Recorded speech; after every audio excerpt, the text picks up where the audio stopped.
In a significant development from Karnataka, which was broken first on NewsX, Yediyurappa has put his decision to accord the OBC status to Lingayats and B.S.Yas on hold. We have been told that the decision was put on hold after a brief call with Amit Shah, who asked Yediyurappa to meet him in Delhi and not take any decision in haste. Yediyurappa's last visit to Delhi remained inconclusive, as BJP President J.P. Nadda had told him to wait for a nod on his cabinet expansion plans. Remember, NewsX has been closely following this story for months now, ever since our mega exclusive, where sources told us that BJP had asked Yediyurappa to step down in December. So is this BSY's last-ditch attempt to save his chair? Well, we'll try and talk about this and get an exclusive viewpoint from our guest as well. All right, PKD Nambiar, there's cabinet expansion which is on the cards, and Yediyurappa has 4 to 5 MLAs that were promised. Certain promises were made before the government was formed that if you give your support, they moved from Congress to this party, that you will be rewarded. And perhaps the pressure that BSY is facing right now is, making him in fact try and garner the centre's attention. Vineet, definitely the cabinet expansion is due, and it should be happening any time now, because it was the entire politicos were waiting for this election to get over which recently happened in the last month, earlier this month. But the larger question is that whether this Lingayat or the B.S.Y community should be given an OBC rank or OBC quota should be given to those people.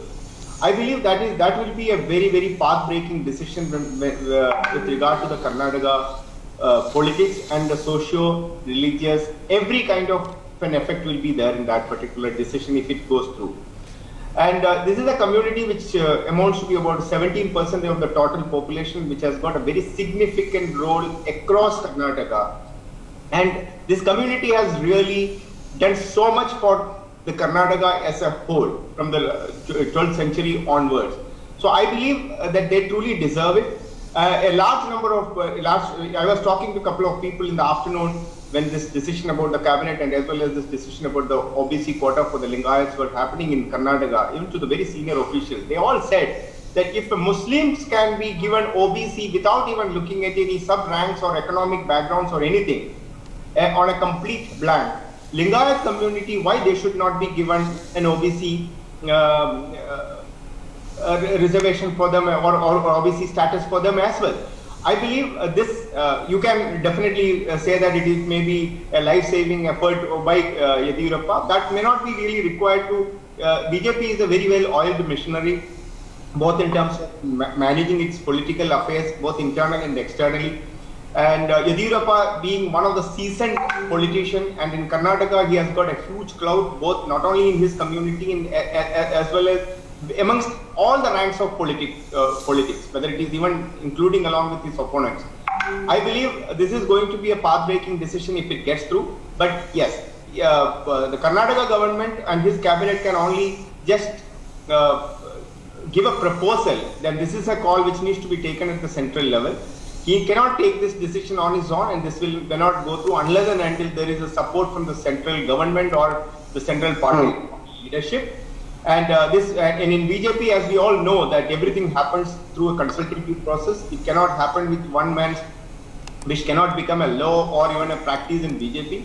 It's a cadre-based party which requires to have multiple consultations in every level. But I personally, if you really ask me, I think a 17% of the population which has really contributed to a great extent needs to be given an OBC status. This is a long-standing demand of this community for a longest of time. I also feel that the current decision what this government has also taken, they are not only looking at one community. There is a large amount of people who are a Maratha community in Karnataka.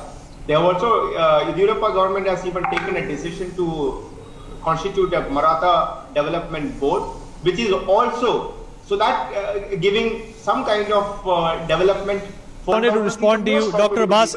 Dr. Abbas, Speaker in Nambiar wanted to respond. I'll give him the opportunity, and then we'll go to Dr. GVR. Yes. I believe, see, the way we are trying to portray that there is a lot of infighting which is happening in the Karnataka BJP may not be really the truth.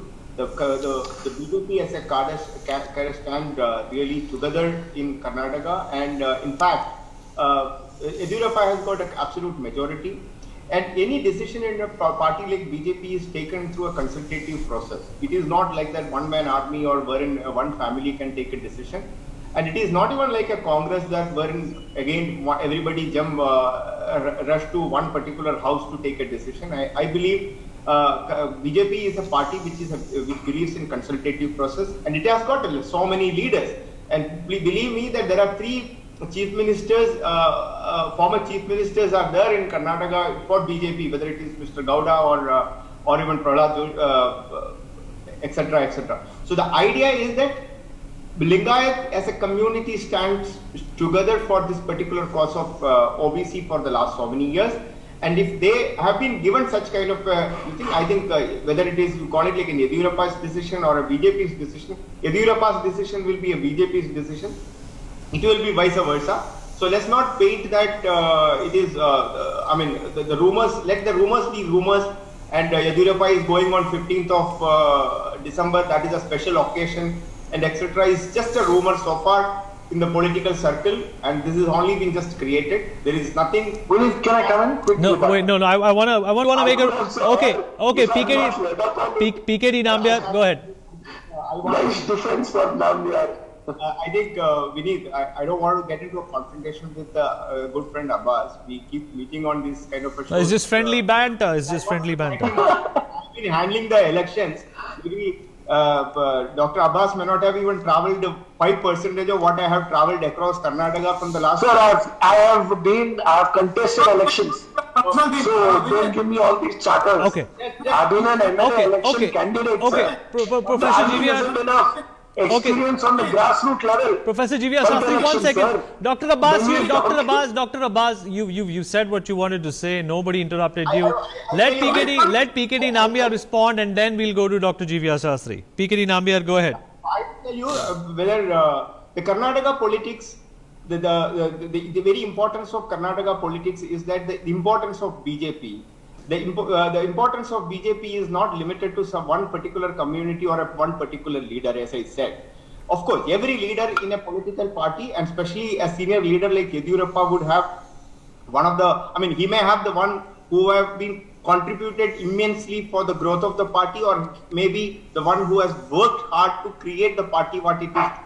But that does not mean that one leader is all about one particular one party, that too like a party like BJP. As far as what Dr. Abbas was just talking about, that is predicting everything which is going to happen in BJP. I think that has never ever happened in the history of BJP, or no political analysts have been able to really extractly tell you that this Yediyurappa I'll tell you one thing, Vineet. Okay, all right. Vineet, I'm not a fan of this counter discussion. I am a fan of discussion and debates which is in a very proper way. I appreciate both the other panelists. Okay, let him finish. All right. My time. Otherwise, you guys can please go on. No, finish your point, PKD Nambiar. Then we will go to GVR. I'm only saying that the OBC rights, the Lingayats should be given. Whether it is, of course, being the chief minister of Karnataka, he has taken a lead for that. I think that should be complete credit should be given to him. Whether he is going to be there as a chief minister in the next 15 days later, or 1 month, or after we don't know that. That is purely the decision of the party of BJP decision, who should be leading the government in that particular thing, and nobody has any right to talk about that particular part. Okay. As far as Yediyurappa as a person, I have met him multiple times, discussed with him multiple times, different political activities. I think he is in its best of health. There is nothing that will be telling that, oh yes, he is too old to go. But yes, I also personally believe there should be an age cap for every politician too, unlike like any other profession, because that is one thing which is required for the new team to come, new leadership to come. Okay. And whether it is 77 years, 75 years, or if it is a 60 years, that is the time, and the different parties have their own choice. But every political party should also be able to seal an age for a political leader to retire. Okay. Retirement is really required for everybody. But having said that, Mr. Yediyurappa is going to continue to be the CM, and he will be fulfilling his complete term as a BJP Chief Minister in Karnataka. Okay, And I want to get a concluding remark from